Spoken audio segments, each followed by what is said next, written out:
Yes, my captain. Everybody knows the Blunderbuss, a short, flintlock firearm, blasting a shotgun round of random junk through its trumpet-like muzzle, giving it an iconic if not comical flair. It is a favorite weapon among cartoon characters, and is of course strongly associated with pirates, perhaps not so much as the cutlass or pistol, but definitely more than the musket. Despite it being so iconic, it wasn't as common as we're led to believe, and appears to be a bit overrated. It wasn't widely used, and even during the period itself was regarded as sort of comedic, even being used as a slang word for somebody reckless. It is a strange weapon, not purely due to its aesthetics, but because historians can't agree on who it was designed for exactly. Some regard it as a civilian gun, others as a naval arm, others as a weapon used by cavalry, highway and coachmen. Thus, the blunderbuss was highly flexible, but at the same time was very niche. It could be used at close range, but was hard to conceal and liable to break your wrist. Neither was there a single type of blunderbuss. It is in fact a family of weapons with similar characteristics. We have the regular shoulder-mounted blunderbuss, then the dragon or blunderbuss pistol, the swivel blunderbuss or espingol, mounted on a fork upon a ship's railing or castle rampart. There are also a number of pyrotechnical and explosive weapons similar to the blunderbuss, and though this video would focus on weapons firing conventional ammunition, the pyrotechnic gun will warrant a slight mention at least.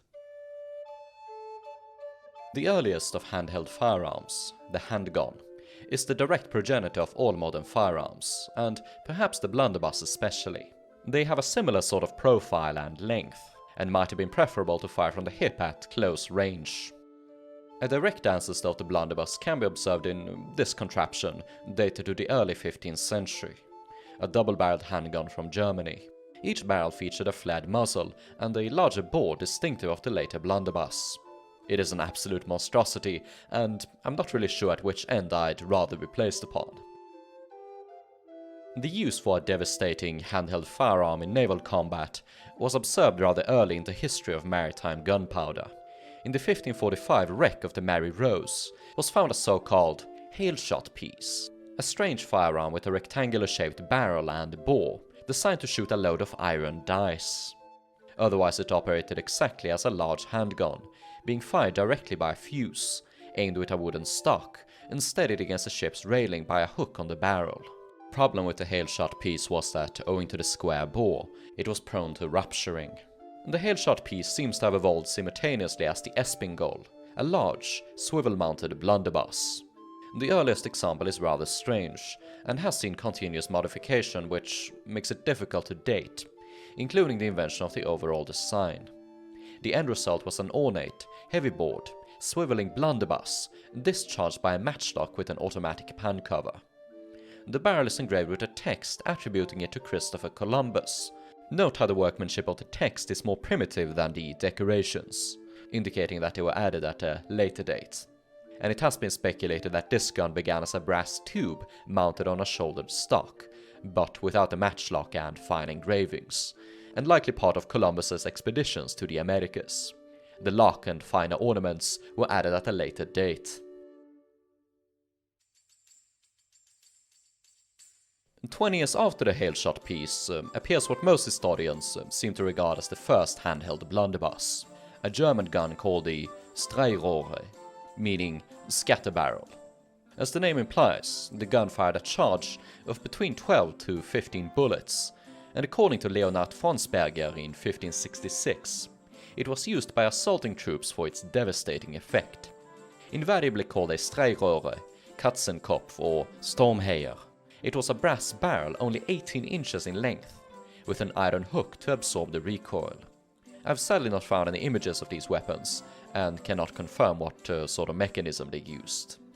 They could have used a simple touch hole, a matchlock or even the wheellock, and there are a number of documented wheellock blunderbusses from the late 16th century. The image on screen is strangely enough an authentic 16th century lock and stock, but mounted with a blunderbuss barrel from the late 18th century. The name blunderbuss first appeared in 1598, in a patent taken out by Henrik Thielsmann of Echten. It reads as follows: certain types of guns called a Blunderbuss that are concealed inside the ship. Useful and advantageous in inflicting damage against a common enemy, the same on land as sea. Blunderbuss is regarded as the progenitor of the word blunderbuss and meant thunder gun in Dutch. In the Low Countries they were restricted to military contracts, never appearing among the civilian populace in the early 17th century. The earliest sort from the late 16th and early to mid 17th were made with matchlocks, but an increasing amount had snap horses added to them, a type of flintlock. It is around the same time that the blunderbuss appears in pistol form and known as dragons. Gervais Markham described them in 1625 as follows. These dragons are short pieces of 16 inches in the barrel and full musket bore, with firelocks. Cavalry troops using dragons would be nicknamed dragoons, and eventually this would morph into any light cavalry, primarily armed with firearms. Thus, it can be observed that several different weapon systems, the Espingol, Blunderbuss and Dragon, utilize similar design decisions but developed independently for different uses. It isn't certain how heavily one affected the other. The inventors might just have operated by similar principles. A large bored gun to fire more shot and powder, a wide muzzle to ease reloading, and a shorter barrel to make it wieldier in close and mobile situations.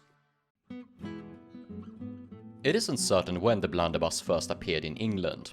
Around 1640, the English began designing carbines and wall guns with bell-shaped barrels, reminiscent of the Dutch Blunderbuss. Carbines were cut-down muskets used by cavalry, and wall guns were heavier pieces mounted on fortifications and ship railings. It isn't until about 1654 that the word blunderbuss first appears in the English language, written by one of the secretaries of Oliver Cromwell.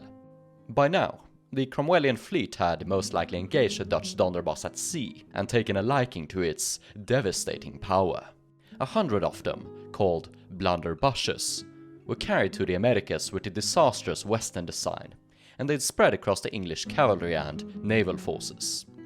This is when the true blunderbuss as we know it appeared: a shoulder stock, a large bored barrel with a flared muzzle, and a flintlock. The design would remain largely unchanged until the 19th century, when the blunderbuss finally faded out of use. At this point I've already dropped quite a few names, and since these are pre-modern times we're speaking of, the blunderbuss did neither go by a single name and refer to several weapons with similar characteristics, each with a separate name that often overlapped with similar weapons. These included espingoles, blunderbusses, musketoons, carbines, and dragons. But it's best to explain these names by just describing what they could refer to and pointing at pictures. Firstly, we have large shoulder arms, simply too heavy to be fired by a man. Instead, they had to be mounted on a swiveling fork fixed onto a rampart or ship's railing. They included more musket-like weapons called wall guns, and more blunderbuss-like ones firing scattering shot. Blunderbuss referred only to the latter sort, and espingol could mean either. Next we have handheld firearms with a shoulder stock, gun lock, and a large bored barrel with a flared muzzle, designed to shoot scattering shot. This one is also encompassed by the name of blunderbuss, but could also fall under the name musketoon. Then we have short muskets with a longer barrel than the previous one, and a flared muzzle, designed to shoot scattering shots. These could be called blunderbusses, but were most often recognized as musketoons. Next we have short muskets with ordinary bores and muzzles, designed to shoot a single ball. They could also be called a musketoon, but were most often recognized as carbines. Going up from the mainline blunderbusses, we have the name Dragon, which could have implied a shorter type of shoulder stock cavalry blunderbuss, but also a blunderbuss pistol, a name which referred exclusively to, well, blunderbuss pistols, with a short barrel and pistol grip. I hope that was easy enough to understand. It's not always easy to comprehend 17th century naming conventions. Additionally, the blunderbuss had different names abroad. The Dutch inventors called it a Donderbuss, as aforementioned, meaning thunder gun. In Spanish, it was known as a trabuco. However, my favorite name for the blunderbuss is the French tremblant, or mousqueton à trompette, meaning trumpet musketoon. I think the reason should be obvious and quite comical. The addition of a trompette also makes it easy to distinguish it from regular musketoons. carbines. With the naming conventions out of the way, let's take a detailed look at the design features of the different blunderbusses, starting with the basic model. The most distinguishing feature of the blunderbuss is the flared muzzle. It has often been said that it was designed to enhance the spread of the gun, but neither does this seem to have been believed in the period, nor did it actually work. Tests conducted by the National Rifle Association have indicated that an average blunderbuss fired at 50 feet, 15 meters, will throw a pattern about 1 yard in diameter, but the breadth of this spread is dependent on the bore of the gun itself. Instead, historians agree that the flared muzzle was implemented to ease reloading. It basically functioned as a built-in funnel for the powder, wad, and shot. This was especially necessary on horseback, on a racing coach, the swaying deck of a ship, or the dance floor when they dropped a beat. The question is, why weren't such funnels implemented on all muzzle-loading firearms? Because it would block your view of the target. The blunderbuss was never intended as a precision firearm, and probably never fired beyond 15 or even 10 meters. The muzzle appeared in different shapes. Some blunderbusses have a very pronounced flare, others more subdued, and others entirely different. One such type is the duckbill muzzle, named so because it looks like the bill of a duck. Functionally, it had several advantages over the regular muzzle. For one, the flat top meant it wouldn't obscure your target. They would also produce a different pattern of shot, less taller but wider, so it essentially functioned as a sort of choke. It would be kinda cool to keep the duckbill blunderbuss concealed under a cloak or cape or something and then just lash it off and shout, "Quack quack, mother ducker!" The final type of muzzle we'll be talking about today is the cannon barrel. They had rings reinforcing the beginning and termination of the muzzle, similar to those of a cannon. First appearing in the 1720s, their exact purpose isn't certain, but they were often engraved with threatening mottos the likes of "Happy he that escapes me," "Fly or die," and "When rogues near, my voice you'll hear." The barrels themselves were often more varied than the muzzles. Invariably made of brass, iron or steel, they often had octagonal shapes towards the chamber before rounding off at the end. Some had very narrow chambers, with the barrels growing dramatically wider towards the muzzle. What affected the functionality the most and what varied the most was the length of the barrel. Some blunderbusses could be as long as 60 centimeters, 23 inches, others as short as 15 centimeters, 6 inches. Most of them averaged somewhere in between. The problem with the shorter barrel was that it weakened muzzle velocity, the speed of the bullets, which in turn weakened the stopping power and penetration. To compensate, the often thicker barrels allowed for a larger powder charge and payload than pistols. Very important to the blunderbuss was the shoulder stock. The heavy payload produced a lot of recoil which had to be absorbed into a steady shoulder, or even between the hip and elbow. Blunderbusses were often decorated. When they first appeared in Cromwellian England, the Puritan gunsmiths tended to make them quite, well, Puritan, plain and functional. But over time the simple style was supplanted by Baroque decorations, in the form of engravings in the lock plates and barrels, different precious metals and whatever you can imagine. There is also the matter of carrying the blunderbuss. At sea, they were usually kept in the armory until needed. But they could also be carried on your person, especially by cavalrymen. The shorter types of blunderbusses often had a belt hook, similar to a pistol. In 1670, Sir James Turner wrote how cavalrymen carried their carbines and blunderbusses in quote-unquote bandoliers of leather about their neck. I talked a bunch about powder and shot, but never went into the specifics of how the blunderbuss was loaded. A common belief is that they were frequently loaded with assorted junk, iron nails, shards of glass, small stones, but this would have damaged the barrel. Specifically, caused scratches, which while seemingly insignificant, would eventually expand from continuously firing the gun, before eventually bursting it. Of course, the blunderbuss, like any muzzle loader, could technically be loaded with anything, and in desperate cases when you wouldn't worry about the long-term effects, it would be so.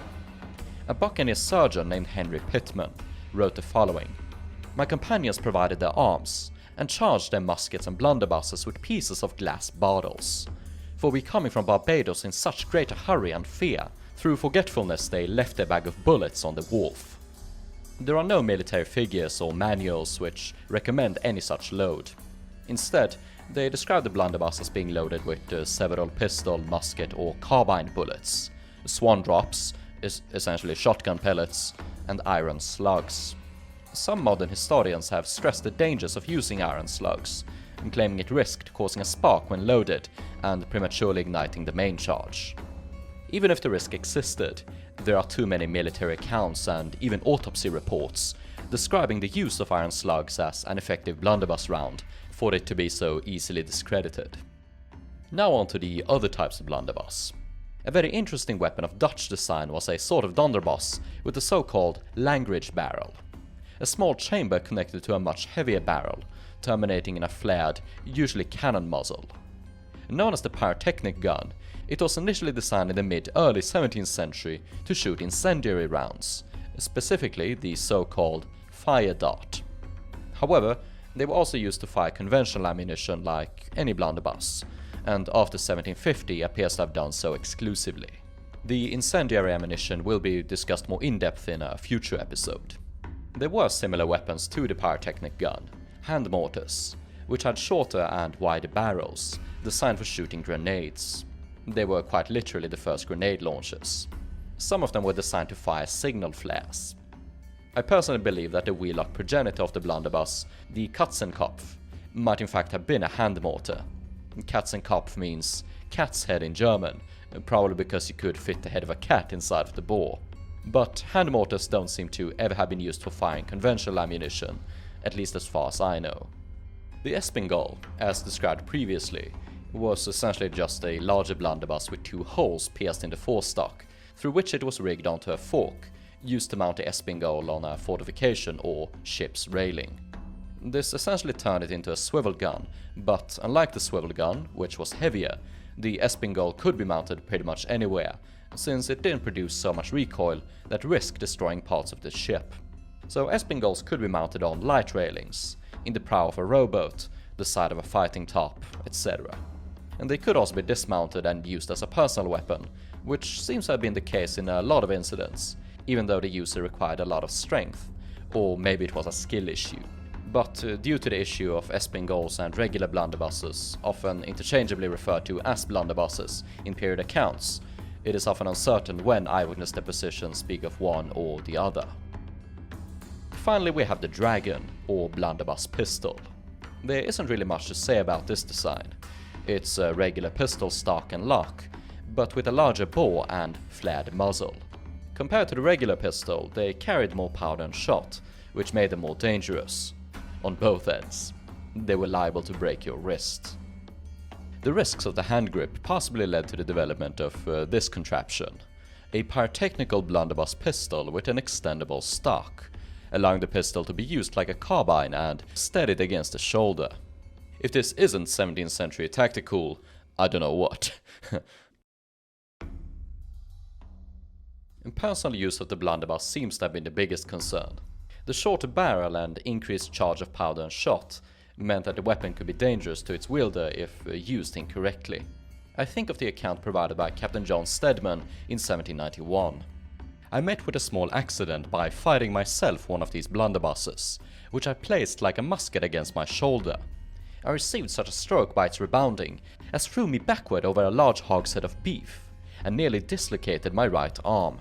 This, however, it seems was owing to my ignorance of the matter of using the blunderbuss, as I have since been informed that all such weapons ought to be fired under the hand, especially heavy charged. Then by swinging round the body suddenly, the force of the rebound is broken, and the effect scarcely sensible. I insert this only to show in what manner heavy-loaded musketoons ought always to be fired, especially since, without any aim, the execution from the wide mouth is almost equally fatal. Basically, Stedman recommended that the blunderbuss was fired from the hip at close range, where it was difficult to miss. However, Stedman might have been of a lighter build or simply had skill issues. There are YouTube videos of modern shooters firing reproduction blunderbusses from the shoulder, like this one from InRange TV. It definitely seems to produce a lot of recoil, but the shooter is kind of a big boy with grizzly bear hands. However, he does use a smaller powder charge than what seems to have been common in the period. 90 grains in one video, 100 in another, whereas 120 seems to have been the period standard for handheld blunderbusses. Muskets seem to have been loaded with 100 to 120 grains, carbines 70 to 90, and pistols between 15 to 30, depending on their size. Of course, it can be argued that modern black powder is of superior quality. When comparing the powder charges, we can see that the blunderbuss had less kinetic charge than a musket. They had a similar or same powder charge, sure, but since the blunderbuss barrel was much shorter, the powder wouldn't burn fully, and produced less energy. In my correspondence with Bennis and Little, he spoke of practical tests he had made comparing the blunderbuss to a musket loader with multiple projectiles, and used at close range. The musket gave off random but decent spread patterns at the same distances as the blunderbuss, with the superior penetrative power, which would have been more useful in these situations in which a blunderbuss would have seemed preferable, inside of a building or the tight confinements of a ship. The issue with the musket in these situations was that owing to its length, it was easy to get caught in walls and doorways, hanging bits of rigging, and more difficult to suddenly swing about and bring to bear upon an enemy bursting out of a window. Personally, I have urban combat training from my time in the army, and I've additionally worked a decent bit as B-Force for urban combat scenarios. In some of them I've been forced to carry around an 11 kilo machine gun, the FN Mag, about twice as heavy but the same length as the average musket, and it wasn't really optimal, especially inside of buildings. I definitely prefer a carbine or especially a submachine gun, but the latter were thrown in the bin a few decades ago. The period equivalent of the submachine gun would have been pistols, carbines or, well, blunderbusses. Boarders were optimally equipped with a cutlass and 2 pistols. And here lies the true advantage of the blunderbuss. It had the same mobility as pistols or carbines, but twice or more of the power and projectiles, and was definitely more likely to hit. But there is a risk in making assumptions based on modern experiences or armchair knowledge. Muskets were in fact widely used by pirates in boarding combat and close quarters land engagements. In 1686, Robert Everett described the corpse of a pirate boarder as wielding a fusee, a flintlock musket, an axe, a cartouche box, a stink pot, a pistol, and a cutlass. The fusee was most likely a boucanière, an especially long musket. We'd probably consider these to be ludicrous for use in ship engagements, but you'd be surprised. In 1780, American privateer Andrew Sherburne recounted the following. A small schooner making towards us. They soon began to fire upon us with long buccaneer pieces, into which they would put 8 or 10 common musket balls for charge. In a few minutes they were alongside of us, and 20 men sprang on board with these long guns in their hands, loaded, cocked and primed, and presented 2 or 3 at each of our breasts, without ceremony. As for land engagements, buccaneer John Cox remarked the following in 1681. At last some of ours got to the end of their biggest breastwork, which galled us the most, and then we plied them well with small shot, which was a cartridge fit for the balls of our fusees with a full shot in it, and 7 or 9 swan shot loose upon that. Basically, the musket was much more flexible than the blunderbuss. It had more stopping power and could be used at both long and close range, simply by changing the amount of projectiles. Indeed, it doesn't seem as if the blunderbuss was especially favored by pirates, judging by written accounts and archaeology. The inventory of a pirate sloop captured by pirate hunters near Philadelphia in 1718 listed the following items: 10 great guns and carriages, 2 swivel guns, 4 padereros, 4 chambers, breech-loading swivel guns, 80 muskets, 5 blunderbusses, and 5 pistols. In this account, we can clearly see what firearms they favored. The documented evidence corresponds to archaeological findings from pirates and privateers. A single blunderbuss barrel has been found so far aboard the Queen Anne's Revenge, compared to multiple pistols and muskets. Aboard the Widder, Sam Bellamy's ship, they did find a short-barreled firearm with a stock, which could be a blunderbuss, but Barry Clifford called it a short-barreled musket, most likely loaded and used in a similar manner to blunderbusses. It is hard to judge by photography alone whether the barrel has a musket or blunderbuss size, but the size of the stock in relation to the barrel does look more like a musket. The most blunderbusses have been found at the 2 privateer wrecks near Saint-Malo, counting as many as 3, compared to 6 pistols and an unknown but larger quantity of muskets. Benison, I call him by his first name because it's distinct and I struggle at saying little, who is vehemently opposed to the blunderbuss, speculated that the blunderbuss aboard the Queen Anne's Revenge might never have been used, and could have been a holdover from her days as a slave ship. Indeed, the blunderbuss was a very useful tool aboard slavers. In case of an uprising, they were used for firing into the crowd amassed in the tight confinements of the ship. Military manuals of the period explicitly described the blunderbuss as being useful for firing into a crowd. The slave ship was further fortified by a barricade separating the waist from the quarterdeck. One account mentions 4 blunderbuss-armed sentinels on top of it. Another one describes how the carpenter fixed 4 swivel blunderbusses onto the barricade, along with 2 entire cannons. The firepower and terrifying appearance of the blunderbusses were no doubt enough to make most would-be rebels reconsider. As for naval ships, we do have a pretty good grasp on how many blunderbusses they had. The 1684, an account of allowance of ordnance, etc. to His Majesty's ships, distinguishes between musketoons and blunderbusses. It seems that the musketoons referred here to the portable blunderbuss, and blunderbuss to the swivel-mounted variant, the espingol. The account allows for 10 musketoons for first-rate ships, 8 for second, third and fourth rates, 7 or 6 for fifth rates, and 5 for sixth rates. Swivel-mounted blunderbusses or espingols, 10 for first rates, 8 for second rates, 5 for third rates, and none for any smaller rated ships. Pirates would virtually never have used anything larger than a 6th rate, and even those were uncommon, indicating that blunderbusses of all kind would have been scarce. Tactically, the blunderbuss could be used offensively and defensively. Offensively, a good blast from espingols could prelude a boarding attack, or it could be used to defend against boarders coming alongside in a rowboat or climbing up the sides.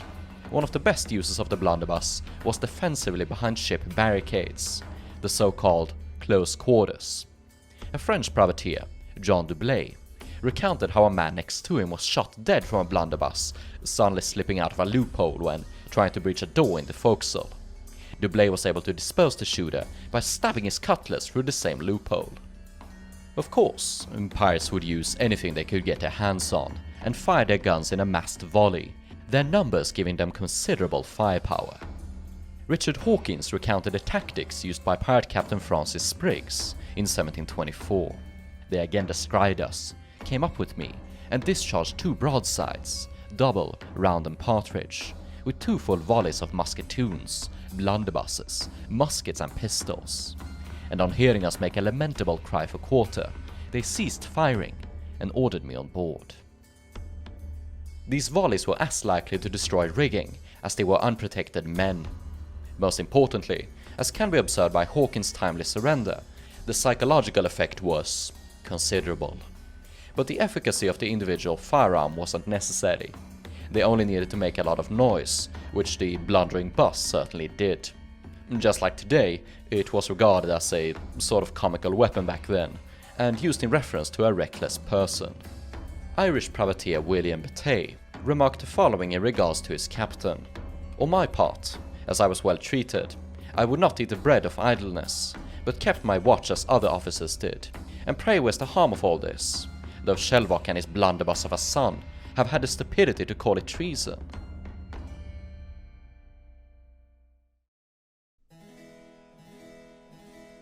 The blunderbuss is stereotypically associated with American pilgrims, going out on a turkey hunt for Thanksgiving. If you tried doing that at your local Costco today, you'd probably be arrested and beaten for good measure, even if the blunderbuss was a plastic, brightly colored replica. Anyway, the blunderbuss is quite useless in hunting, owing to its unpredictable spread pattern. And if you were close enough to hit your target, you'd probably obliterate it. Neither was the blunderbuss especially common in the American colonies of the 17th century. By 1678, an inventory of arms from Maryland shows that among the 791 firearms tallied, there was only 1 blunderbuss. Colonial firearms had to fill multiple purposes. hunting, home defense, and combat on land and sea against Europeans and natives. The musket was flexible, the blunderbuss wasn't. They probably costed about the same, and if you wanted close-range opportunities, then a brace of pistols were probably cheaper or as expensive as a blunderbuss. In 1776, George Washington himself made the following appeal. It appears to me that light blunderbusses, on account of the quantity of shot they will carry, will be preferable to carbines, for dragoons, as the carbines only carry a single ball, especially in close action. The board disagreed, and retained the standard carbine. The American blunderbuss would never reach the same popularity as in Old England. Back in Europe, the blunderbuss largely faded from cavalry usage around the year 1700, apart from a few cases in Austria and elsewhere. Instead, the blunderbuss would become a favorite weapon of highwaymen, coaches, and English civilians. Highwaymen reached a significant popularity status in 18th century England. The stories were often exaggerated and published in cheap accounts, similar to the ones on pirates. But whilst pirates were looked upon with morbid fascination, highwaymen were looked upon more favorably, since they engaged in much less torture and were just less of a threat to the economy. Some rich folk would even willingly try to get mugged by highwaymen as a sort of experience, and there were no doubt a lot of petticoats moistening over fantasies of Dick, Turpin and company. The big man himself, actually he was described as a squat, swarthy, pockmarked fellow, nonetheless possessed a blunderbuss, even if he preferred a brace of pistols. A blunderbuss could not be concealed. In fact, highwayman James McLean was exposed as being a highwayman after being seen with a blunderbuss. Thus, it was usually left leaning against the wall of Turpin's cave in Epping Forest. When two bounty hunters came looking for him, he allegedly shot one of them dead with a blunderbuss, sending the other one running. In another one of his alleged escapades, Turpin found himself at the other end of a gentleman's carbine, loaded with slugs. However, the carbine flashed in the pan, upon which Turpin said, "God damn you, you have missed me, but I won't miss you," and shot at the gentleman, but missed. Believe these stories or not, people were murdered on the road with blunderbusses, and the effects were gruesome. In 1681, Thomas Thynne was murdered in his coach by assassins hired by the secret lover of Thynne's wife, the Count of Königsmark. The assassins emptied a blunderbuss through the coach window. The medical report concluded, found in Thynne's body 4 bullets, which had torn into his guts, wounded his liver and stomach and gall, broke 1 rib, and wounded the great bone behind, of which wounds he died. The assassins were caught and hanged.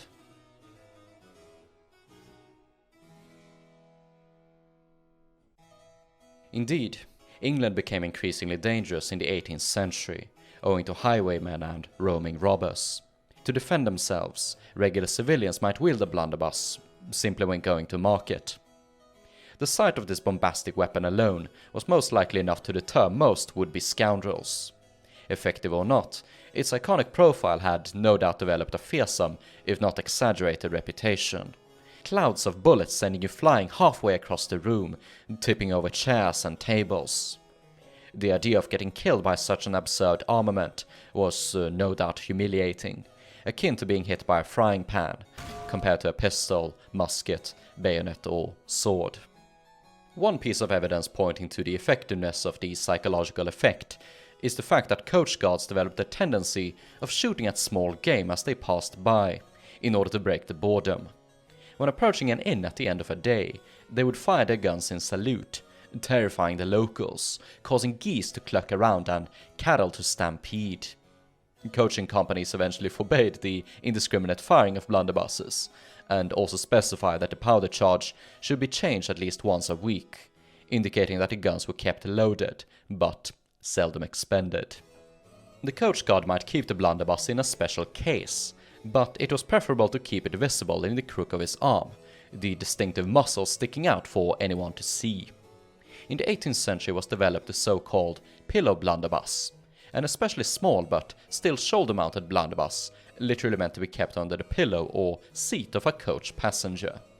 The effectiveness of these guns can be disputed, But they somehow spread to the Ottoman Empire and the wider Muslim Mediterranean, where they developed into the absurd dag, a ridiculously stumped and flare-muzzled firearm, favored from Iraq to the Atlantic coast.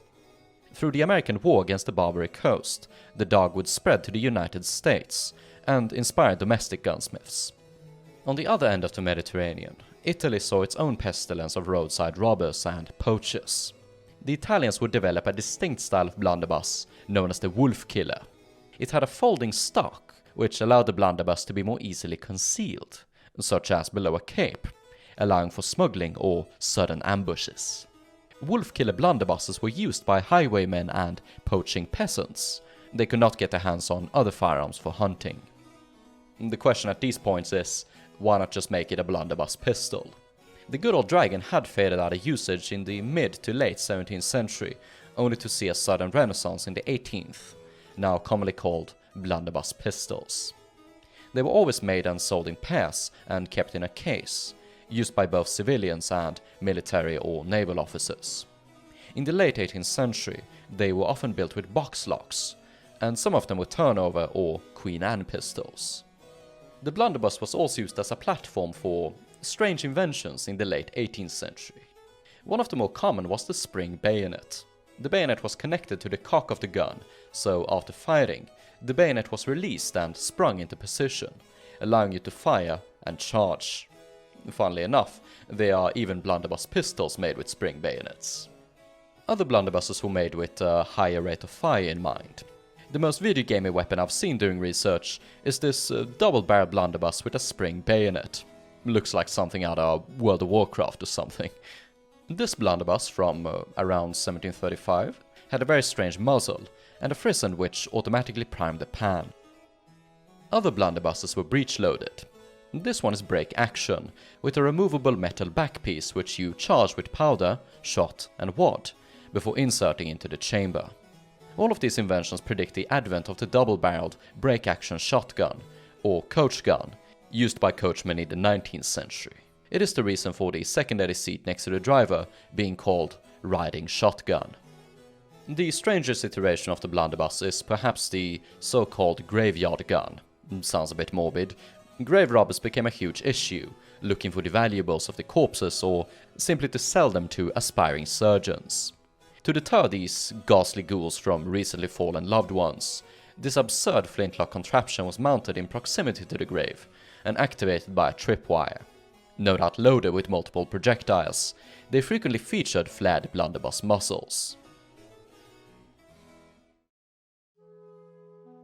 The need for the blunderbuss began to die down in the early 19th century, as roads and general society in England became safer. Many blunderbusses were converted or redesigned to use caplock mechanisms, but were soon supplanted by superior weaponry. However, the blunderbuss would linger in Ireland, as did banditry and revolutionary sentiment. Dublin craftsmen of notable talent would continue grinding out high-quality, innovative blunderbusses. By 1850, the end had finally come for Irish highwaymen and their blunderbusses, as signified by the following verses.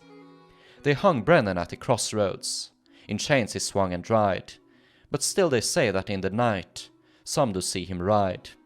They see him with his blunderbuss, in the midnight chill, along the King's Highway, rides Willie Brennan still. In naval service, espingoles remained railside fixtures aboard of ships well into the middle of the 19th century, when they were finally supplanted by the Gatling and Nordenfeldt machine gun.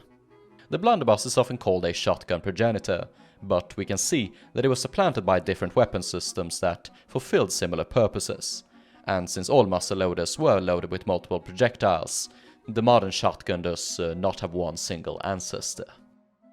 The advent of cartridge firearms was the last shot for blunderbusses.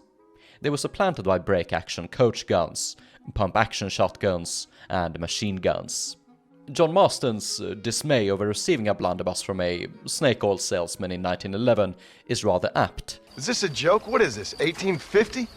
And the last documented instances of blunderbuss murders are quite befitting its comical and archaic nature. On the 23rd of August, 1873, the Guerri brothers attempted to assassinate President Sarmiento of Argentina.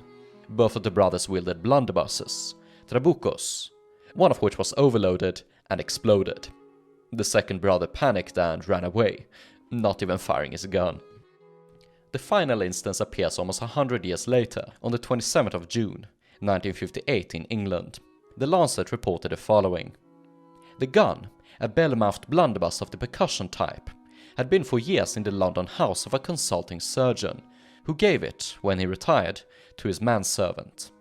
While the man, now aged 67, was using a blow lamp to burn out the debris in his firearm, which he had put in a vise with the barrel pointed towards him, it went off, and at Middlesex Hospital later, a 1.4-inch diameter ball made of rusty iron fused by lead was taken from his stomach.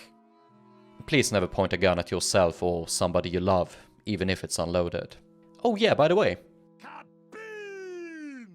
hope you enjoyed this episode on the Blunderbuss.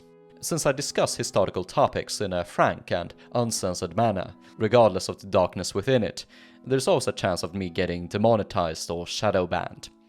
If you want to ensure I can continue making these videos, do consider supporting me monetarily by becoming a Patreon or channel member, or making a one-time donation via PayPal or the YouTube donation system right below the video.